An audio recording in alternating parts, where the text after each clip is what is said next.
Hey, hey, hey.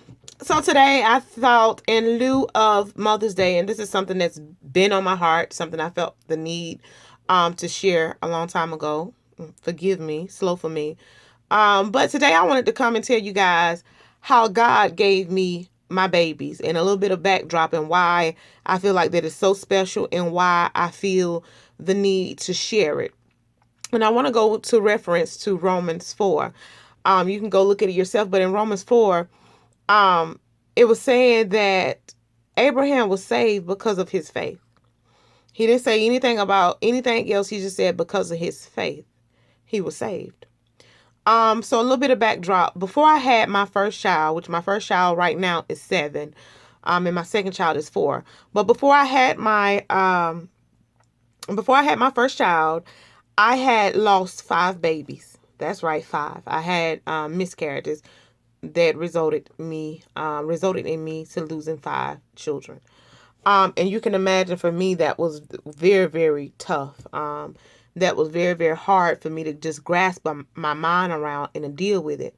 But what was even more harder was the fact that they called me, what they labeled me as, what the doctors labeled me as, was a habitual aborter. So basically, it was saying that I had lost so many that I couldn't have any.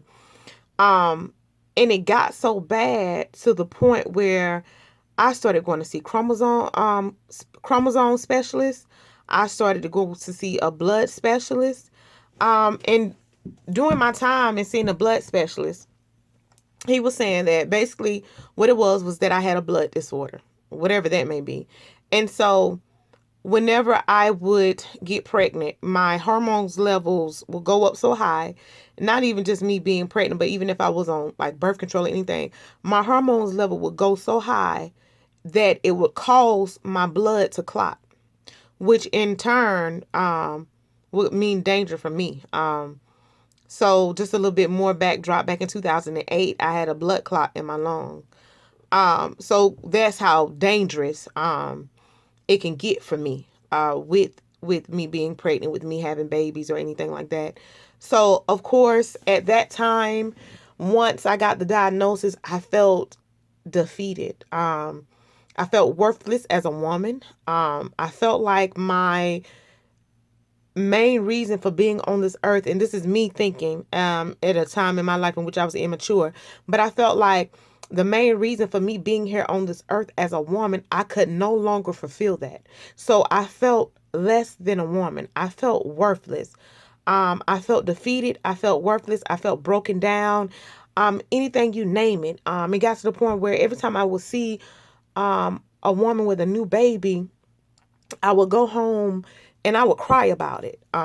That's how bad it just tore me up. I would go home and I would cry about it, and it really ate me alive. And the whole time, while people thought that I was okay, because sometimes after you lose a child, after you have a miscarriage or whatever, everybody's sad during that time, but maybe a week or two, everybody else has moved on, and so I'm looking around and people have moved on, but I haven't. I was still hurting and I was walking around depressed, and nobody knew that I was depressed. Nobody knew that I was broken. Nobody knew that I was hurting. So fast forward a little bit, because I don't want to burn up your time, but fast forward a little bit, I got fed up. I'm not lying. I got so fed up. I mean, just fed up to the point where I cried out to God, and I was like, God, hey, Lord, is me here. Look, I know you ain't sent me here for a life like this. I know that I was destined to be a mother. I know that you meant for me to be a mother. I cried out and I just gave God my heart. And once I got finished crying and giving God my heart, I got up. And as we like to say, I put my big girl panties on and I went on about my life. And I started to look for him and seek him more and just be in his presence, because at that time that was the only thing that kept me sane, that kept me from going crazy. All along I'm still going to these blood specialists. So lo and behold, through my faith, through me not giving up on this concept, because believe it or not, I didn't stop trying, even though it was life risking to me, and I was risking losing another child, which could add more to my depression. And I couldn't give up. There was something inside of me that would not let me give up. And I say because of my faith, because at that time I was not a what you call a devout Christian. I was in and out. I'll go to church and then I'll come home and do my thing. But God seen fit, because he saw my faith, that even in my mess, even when I was jacked up, even when I was in my mess, God seen fit to bless me. And that did a couple of things for me in my life. One, that lets me know that those situations let me know when my first child came, that let me know that there's nothing in this world that God can't do. Even when the doctor put a diagnosis on you, even when it seems impossible, even when somebody else say that you can't have a child, and that's just not just as in having a child or being a parent, but in your life in general, there is nothing too hard for God, because when everybody else say no, God says yes. Even when you want to just when you don't see it, God says, hold up, wait, I see it. Through your faith, God will be able to move things. God will be able to move barriers. God will be able to move mountains. God will be able to change some things around in your life because you have faith. Okay? So he told Abraham, through your faith, you are saved. Because you believe in me, I will be with you.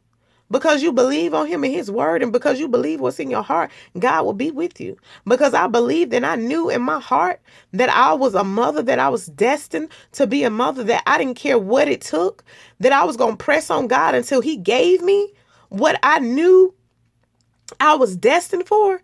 God seemed fit to bless me, even when it seemed impossible. This is my time. Hopefully I'll be coming to you guys with more stuff, just telling you guys more about my journey with God and things that I've learned and how I've experienced God. Because I feel like I'm so full now, so I feel like it's just time to let it out and time to share. But I thank you guys for listening, and remember, there is nothing too hard for God. The same way he told Abraham, because of your faith, you are saved. Because of your faith, whatever your heart desires, God will give it to you.